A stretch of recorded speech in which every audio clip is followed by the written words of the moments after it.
Welcome to this presentation. Today we're going to talk about sketching out your supporting characters. And this pretty much means everyone who's not the protagonist or the antagonist. It's important to remember that when we're sketching out side characters, we need to pay attention to the level of detail. What makes a character a side character is the level of detail that you give them. In this case, not as much. Main characters, for example, are like photos taken in high definition. We see a lot of detail about them.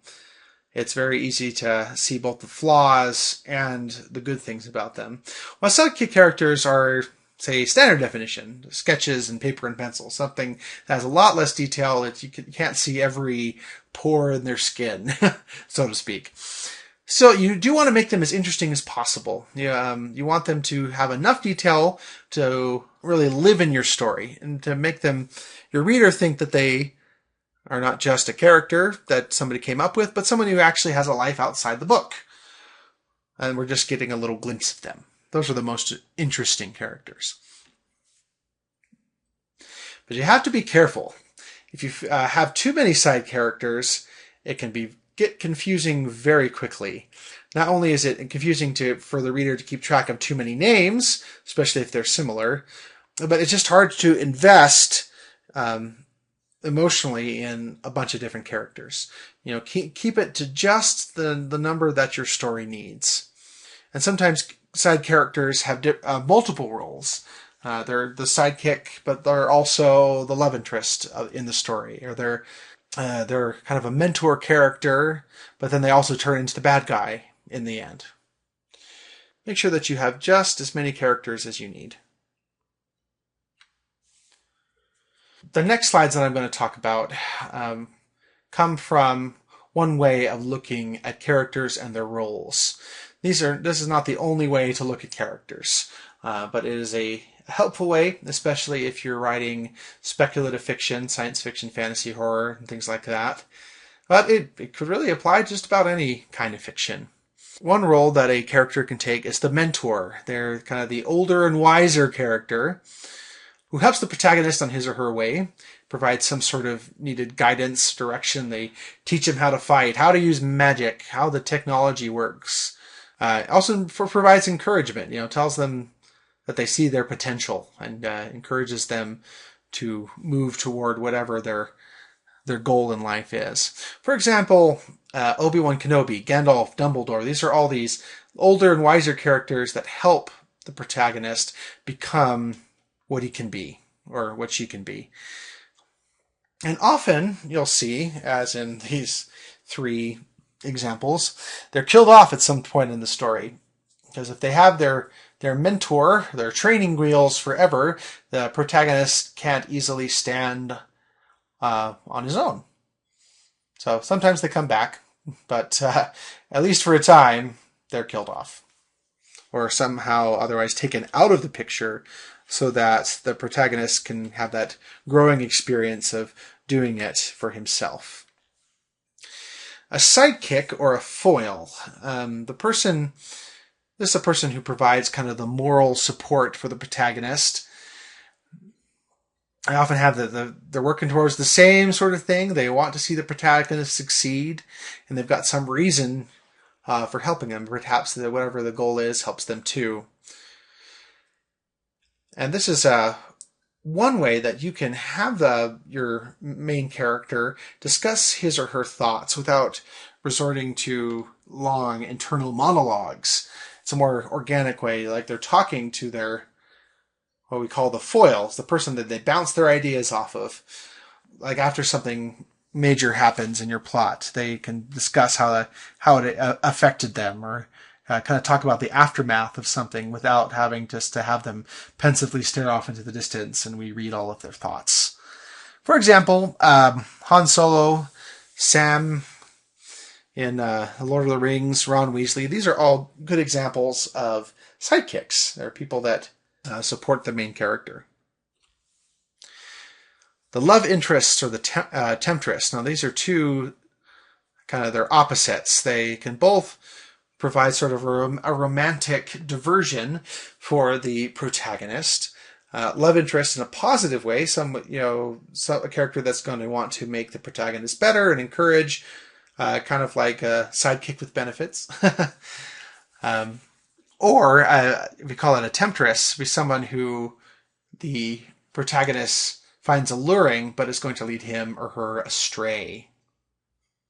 They can help the protagonist discover what's important, what their priorities are, what his or her real identity and mission in life is.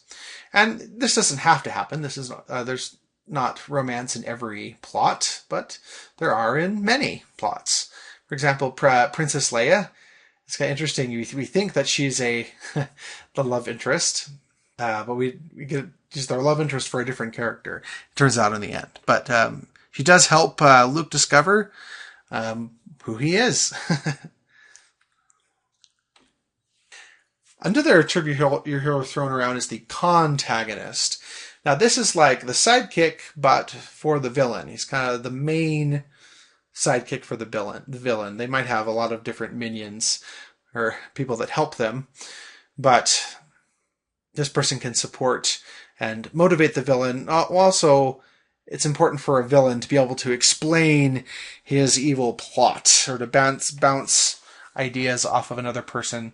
And so villains will, even more often than protagonists perhaps, have a foil where they have someone to talk to about their nefarious plans. A good example of this is Captain Hook and Mr. Smee. Now, Mr. Smee is kind of a terrible pirate. He's not very good. But Captain Hook keeps him around, I think probably because he wants to feel superior to him, and he's somebody that he can bounce his ideas off of, provide a little comic relief too. Another thing to consider is that side characters can be animals as well. And, sometimes they can be characters unto themselves. In fantasy, we have talking animals. That's the Aslans of the world. They're complete characters unto themselves. In this case, Aslan's kind of like a mentor character that's found in the Chronicles of Narnia. They can add flavor to your world, like if they're a fantasy creature, it kind of adds depth to the setting. They can have personalities, even if they're not talking animals, and reveal the personality of humans.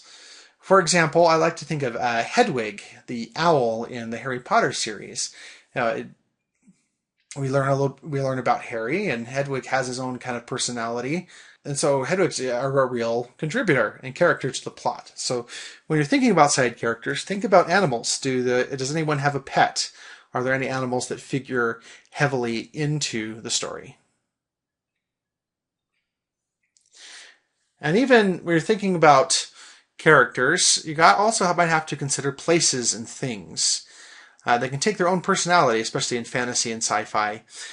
For a place, think about the setting of Hogwarts, the school of witchcraft and wizardry. It really has a personality all of its own. It's always changing. It has secrets that it reveals. It's really kind of like a character in the story. So you got to think about that. And for a good example of an object having kind of a personality, I like to think of the One Ring from The Lord of the Rings. It's something that kind of reaches out to people. It draws in evil people or powerful people and tempts them with the promise of more power. It corrupts people, becomes a burden to them, but also can grant great power to the one who wears it. It's kind of like a character unto itself. So don't forget these things when you're thinking about your supporting cast. And just like a movie or a play, you get the big wide shot in the movie and there's tons of people milling about in the town square. You're going to have these people. They're more like part of the setting, part of the backdrop than actual characters. You just give enough detail to make it feel real. If you don't have these characters, it might not feel as realistic.